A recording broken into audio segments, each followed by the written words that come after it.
నీరు తన రూపాన్ని ఎలా మారుస్తుందో తెలుసా? కేవలం టెంపరేచర్ మారితే చాలు మ్యాజిక్ జరిగిపోతుంది. మొదట -డిగ్రీల దగ్గర గడ్డకట్టుకుపోయిన ఐస్ ముక్కలను వేడిచేస్తే అది కరిగి నీరుగా, లిక్విడ్గా మారుతుంది. దీన్ని మెల్టింగ్ అంటారు.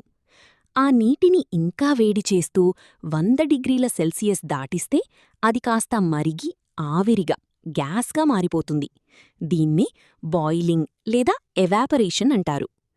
మరి రివర్స్లో ఏం జరుగుతుందో తెలుసా? ఆ వేడి ఆవిరి చల్లబడినప్పుడు తిరిగి నీటి చుక్కలుగా మారుతుంది. దీన్ని కండెన్సేషన్ అంటారు. చివరగా ఆ నీటిని మనం ఫ్రిడ్జ్లో పెట్టి 0 డిగ్రీల కంటే తక్కువకు చల్లబరిస్తే అది మళ్లీ గట్టిగా ఐస్ ముక్కలా మారిపోతుంది. దీన్ని ఫ్రీజింగ్ అంటారు.